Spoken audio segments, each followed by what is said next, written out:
Hello friends, welcome to my channel. हमने arithmetic progression कर लिया था। प्रोग्रेशन स्टार्ट किया हुआ था। अर्थमेटिक प्रोग्रेशन हो गया, हमारा कंप्लीट हो गया है। अभी हम जीपी करते हैं, ज्योमेट्रिक प्रोग्रेशन करते हैं। इसके बाद एजीपी और एचपी रह जाएगा और लास्ट में एक वीडियो बनाएंगे इनके क्वेश्चंस की, क्योंकि इसके क्वेश्चंस बहुत इंपॉर्टेंट हैं। 8-9 क्वेश्चन हर बार पेपर में आए हुए हैं। एक बार 8 आए थे, एक बार 9 क्वेश्चन आए थे। ठीक है, तो जीपी में क्या है, जैसे हमने अर्थमेटिक प्रोग्रेशन में देखा था, कोई भी कॉन्जिक्यूटिव दो टर्म्स के बीच में जो डिफरेंस होता था, जो डिस्टेंस होता था, वो कांस्टेंट रहता था, वो सेम रहता था। अभी यहाँ पे क्या है, रेशो सेम रहेगी। Ratio between two consecutive terms is constant through out the series. कोई भी दो कॉन्जिक्यूटिव टर्म्स उठाएंगे, अगर उनकी रेशो उठा के देखेंगे तो वो सेम रहेगी सारी की सारी सीरीज में। ठीक है, जीपी में क्या होता है, अगर 3 टर्म्स जीपी में पड़ी हैं तो सेंटर वाली टर्म का जो स्क्वायर होगा वो फर्स्ट और थर्ड के प्रोडक्ट के इक्वल होगा। ऐसे ही अर्थमेटिक मीन में क्या होता था, सेंटर वाली टर्म का 2 टाइम्स कर दे तो वो फर्स्ट और लास्ट टर्म के सम के इक्वल होता है। ठीक है, यहाँ पे इसका स्क्वायर इन दोनों की प्रोडक्ट के इक्वल होगा। बी स्क्वायर इक्वल्स टू ए इन सी। ठीक है, इसकी जनरल टर्म कैसे लिखते हैं, टी एन, nth टर्म निकालेंगे हम, वो क्या होगी, a is first term, r raise to power n-1। R जो होता है वो हमारा कॉमन रेशियो होता है। ठीक है, अगर हमें nth टर्म फाइंड आउट करनी हो फ्रॉम एंड, वहां पे भी हमने किया था ये वाला फॉर्मूला। अगर एंड में से कोई ना कोई टर्म फाइंड आउट करनी होगी तो यहाँ पे भी ऐसे ये टी एम कर लो। एम क्या होगा, टोटल नंबर ऑफ टर्म्स। वहां पे भी हमने एम को टोटल नंबर ऑफ टर्म्स ही डिफाइन किया था। T M divided by R, जो हमारी कॉमन रेशियो निकली होगी, उसकी पावर n-1 कर दो। n ये कौन सा होगा, nth टर्म। जो टर्म आपको फाइंड आउट करनी है उसमें से 1 माइनस करके उसको सोल्व कर लो। ठीक है, where M is total number of terms. ठीक है, अगर आपको सम फाइंड आउट करने को बोला हो, सम फाइंड आउट करने के लिए डिपेंड करेगा आर पे। ठीक है, अगर तो आर आपका लेस देन 1 आ रहा है तो होगा A 1 minus R is to power N upon 1 minus R. ये फाइनाइट के लिए है। अगर नंबर ऑफ टर्म्स जीपी में फाइनाइट होंगी तो सम ऐसे निकलेगा। अगर आपका आर ग्रेटर देन 1 आ रहा हो तो R is to power N minus 1 divided by R minus 1। आपको ध्यान रखना है कि ये जो ब्रैकेट वाली टर्म है वो नेगेटिव नहीं होनी चाहिए, उसके अकॉर्डिंगली चलेंगे। अगर आर आपका 1 से बड़ा आ रहा है, ठीक है, अगर हम इसको पीछे रखेंगे तो ये नेगेटिव जाएगा। इसका मतलब R raise to power N को हम आगे रख लेंगे। ठीक है, अगर आर 1 से छोटा आ रहा है तो हम ऐसे रखेंगे, क्योंकि ऐसे रखने पे 1 छोटा होगा। ठीक है, 1 से छोटा होगा तो ये नेगेटिव जाएगी। अगर हमारे पास r इक्वल्स टू 1 हो गया, अगर हमारी रेशो 1 होगी, मतलब टर्म्स सेम ही रह रही है, अगर रेशो ही 1 आ रही है, दैट मीन्स 2 2 2 2 2 अप टू सोन, ये ऐसी बनेगी। सीरीज हमारी यही वाली बनेगी, क्योंकि इनकी कॉमन रेशो क्या है, 1।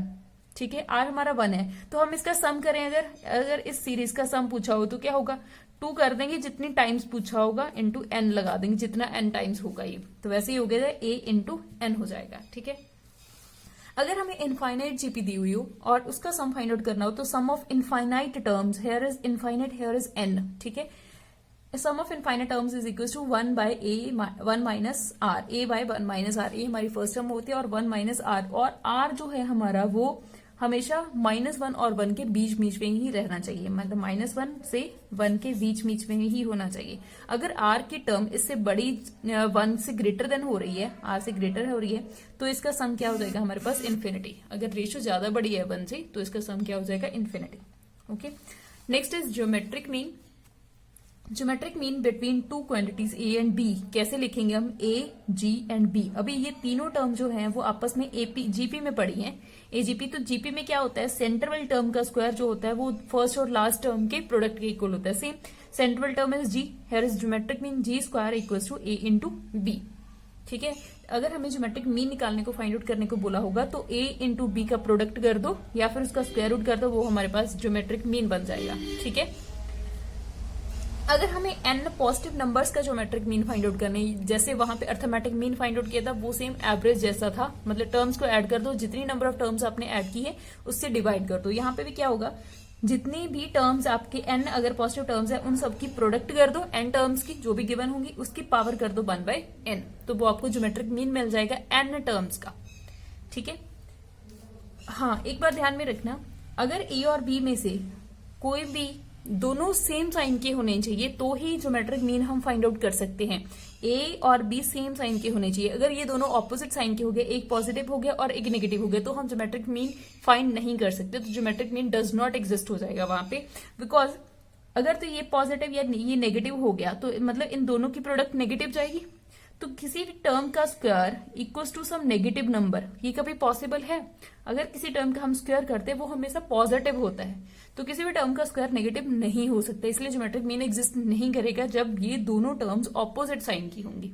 ठीक है, या फिर इसको आप ऐसे भी देख सकते हो, g equals to square root of a भी चल जाएगा।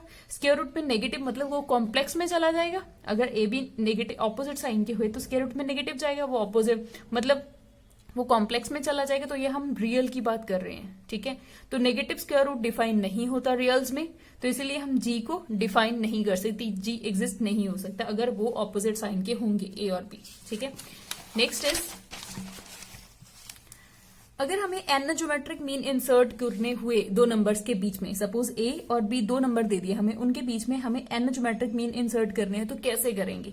अगर ये दो टर्म्स ये थी और एन ज्योमेट्रिक मीन इंसर्ट करने हैं, तो टोटल नंबर ऑफ टर्म्स कितनी बन जाएंगी? एन प्लस 1 प्लस 2, तो एन प्लस 2 हमारे पास टोटल नंबर ऑफ टर्म्स बन जाएंगी। ठीक है, तो अगर मैं लास्ट टर्म को देखूं, वो क्या बनेगी? Last term a into R raise to power n plus 2, जितनी टोटल नंबर ऑफ टर्म्स है उनमें से 1 माइनस करेंगे, क्योंकि हमारे पास जो tn होता है वो यही होता है, r raise to power n minus 1, मतलब लास्ट वाली टर्म है ये, n प्लस 2th टर्म है ये। ठीक है, तो क्या बनेगी? a raise to power n plus 2, उसमें से 1 माइनस कर दो, इक्वल्स टू b हो जाएगा। यहां से हम r की वैल्यू निकाल लें, b by A raise to power 1 by n plus 1। ठीक है, तो हम g1 इजीली निकाल सकते, a को r से मल्टीप्लाई कर दो तो g1 निकल जाएगा, a को r स्क्वायर से कर देंगे तो g2 निकल जाएगा, ऐसे ही टर्म्स को मल्टीप्लाई करेंगे तो हमें सारे के सारे ज्योमेट्रिक मीन पता चल जाएंगे। ठीक है, तो मुझे मतलब g1 फाइंड आउट करने के लिए क्या चाहिए था? a इंटू आर चाहिए था, r पता होनी चाहिए थी, r हम निकाल लेंगे, b बाय a डिवाइड उसकी पावर कर देंगे 1 बाय n प्लस 1, n क्या होगा? जितने अपने ज्योमेट्रिक मीन इंसर्ट करने हैं वो वाले। ठीक है, हाँ एक रिजल्ट ये भी बहुत अच्छा है, अगर हम n ज्योमेट्रिक मीन आपने इंसर्ट किए हुए हैं तो उन सभी की प्रोडक्ट अगर आपको देखनी हो, उन सभी की प्रोडक्ट किसके इक्वल होगी? a और b का डायरेक्ट ज्योमेट्रिक मीन निकालो, उसकी पावर कर दो n। सभी ज्योमेट्रिक मीन्स की product is equals to a और b का direct geometric mean raise to power n। ठीक है, that means product of n geometric mean inserted between a and b is equals to nth power of the single geometric mean between a and b। इसको हम question से देखते हैं। 3 geometric mean भी inserted in between 2 and 32, 2 और 32 के बीच में हमें 3 ज्योमेट्रिक मीन इंसर्ट करने हैं, मतलब 2, g1, g2, g3, 32 तीन इंसर्ट करने थे ये वाले। ठीक है, तो फाइंड थर्ड ज्योमेट्रिक मीन कौन सा होगा इनमें से, वो वाली वैल्यू फाइंड आउट करनी है। तो हमें इसके लिए क्या चाहिए? g1 कैसे निकलेगा? a इंटू आर करके, g2 a into R square, g3 a into R cube. तो मुझे r चाहिए, तो r कैसे निकालू मैं? 32 बाई 2 कर देंगे, b बाई a करना है, 32 by 2 raise to power 1 by n plus 1। n क्या है हमारा? जितने नंबर ऑफ ज्योमेट्रिक मीन आपको इंसर्ट करने हैं, n कितना है? 3, मतलब 3 प्लस 1 कर देंगे 4, तो 1 बाय 4 हो जाएगी। ये है 16 की पावर 1 बाय 4 कितना बनेगा? 2 की power 1 by 4 into 1 by 4। Ratio मेरे पास कितनी आ गई? 2। ठीक है, तो हम इजीली फाइंड आउट कर सकते हैं ना ज्योमेट्रिक मीन कौन कौन से बनेंगे। तो g1 क्या बनेगा? a into R, g2 a R square, g3 a R cube. a मेरे पास क्या है? 2 into 2 r is also 2, 4 a into R square, 2 into 2 square is 4, 2 into 8 तो क्या बनेगा? 8, 16। g1 पूछा होगा तो 4 आएगा, g2 पूछा होता तो 8 आता, g3 पूछा है तो 16 आएगा। अभी उन्होंने g3 थर्ड पूछा है तो क्या आ जाएगा आंसर हमारा? 16।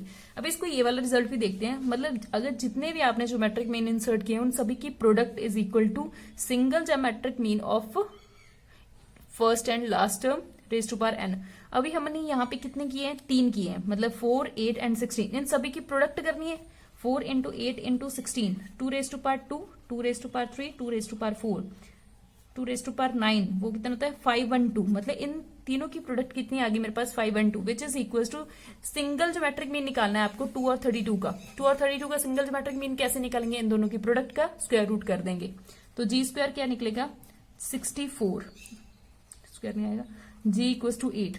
दैट मीन्स 8 की पावर n होनी चाहिए, n क्या था हमारा? 3, क्योंकि जितनी ज्योमेट्रिक मीन इंसर्ट किए हैं 512 equal to 8 raise to power 3, बिल्कुल सही है।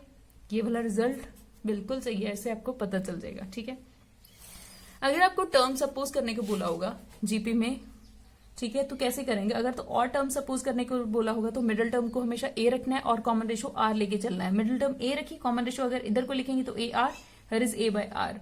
अगर 5 टर्म्स लेनी हो A R square, A are cube, ऐसे ऐसे चलता जाएगा। अगर आपको इवन लेनी हो तो इवन के केस में 2 मिडिल टर्म्स बनेंगी, a by r and a r. हम इसमें हम ए नहीं लेंगे और कॉमन रेशो क्या होगा हमारा आर स्क्वायर। तो a by r and a r ये मिडिल टर्म्स होगी। आगे आर स्क्वायर अगर कॉमन रेशो लेके चलें तो ए आर क्यूब, यहाँ पे a by r cube, a r 5 यहाँ पे ए बाय आर 5, आगे ए आर 7 यहाँ पे a by r raise to power 7। ऐसे ऐसे टर्म चलते जाएंगे।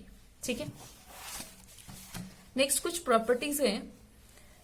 If each term of GP be multiplied और divided by same non zero quantity, अगर सभी टर्म्स को किसी एक नॉन जीरो क्वांटिटी से मल्टीप्लाई कर दो या फिर डिवाइड कर दो तो जो रिजल्टिंग मतलब मेरे पास होगा, सीरीज होगी, वो भी क्या बनेगी? हमेशा जीपी ही बनेगी। मल्टीप्लाई कर दो और डिवाइड कर दो सारी टर्म्स को किसी एक नंबर से। ठीक है, तो जो भी रिजल्टिंग सीरीज होगी वो भी क्या बनेगी? जीपी।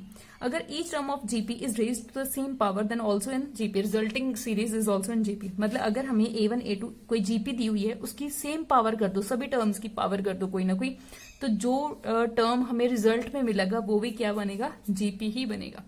ठीक है, अगर AI सारी की सारी जीपी पड़ी हैं, ये सारे के सारे नॉन जीरो होने चाहिए और पॉजिटिव होने चाहिए, मतलब नॉन नेगेटिव होना चाहिए, जीरो भी नहीं होना चाहिए और पॉजिटिव होने चाहिए। तो इन पे अगर हम लॉग डिफाइन कर दे, बिकॉज लॉग जीरो पे डिफाइन नहीं होता, लॉग नेगेटिव पे डिफाइन नहीं होता, इसलिए हमने क्या लिया है? लॉग मतलब AI जीरो नहीं होनी चाहिए और नेगेटिव नहीं होनी चाहिए। तो इन पे लॉग डिफाइन करने पे भी जो भी रिजल्टिंग सीरीज बनेगी वो भी हमारे पास क्या होती है? जीपी सीरीज होती है। ठीक है, अगर आपके पास 2 जीपी सीरीज पड़ी है, AI की एक सीरीज जीपी पड़ी है और एक BI की जीपी सीरीज है, इन दोनों की प्रोडक्ट कर दो, मतलब टर्म्स की प्रोडक्ट कर दो। A1 into B1, A2 into B2, A3 into B3, AN into BN। अगर ऐसी जीपी सीरीज बनाओगे तो वो वाली सीरीज भी क्या बनेगी आपके पास? जीपी सीरीज ही आएगी। ठीक है, एक क्वेश्चन है, अगर ABC हमारे पास AP में है, X ज्योमेट्रिक मीन है between A and B, that means X square equals to A and B, ये दिया हुआ है। Y is metric mean between B and C, that means Y square equals to BC की product हो जाएगी। Then arithmetic mean between X square and Y square, मतलब X square and Y square का arithmetic mean find out करना है, वो क्या बनेगा? Arithmetic mean of X square and Y square. ठीक है, वो क्या होता है? इन दोनों के टर्म का सम बाय 2। तो X स्क्वायर की वैल्यू पुट कर दे हम, AB प्लस BC बाय 2, यहां से B कॉमन, क्या बनेगा? A प्लस C बाय 2, ये बन गया। तो ऑप्शन है A square, B square, C square and none of these. हाँ, हमें ये भी तो दिया हुआ है ABC AP में है। अगर ABC मेरे पास AP में है तो मुझे पक्का बताया कि 2B equal to A plus C होता है, that means B equal to A plus C by 2 होता है। यहाँ पे A प्लस C बाय 2 है, इसकी वैल्यू पुट कर दो, B स्क्वायर आंसर आ जाएगा हमारा B ऑप्शन। ठीक है, आई होप ये क्लियर हो गया होगा। नेक्स्ट हमारा होगा HP और AGP का, उसके बाद हम इसके सारे क्वेश्चंस करेंगे क्योंकि इसके क्वेश्चंस बहुत इंपॉर्टेंट हैं। Thank you.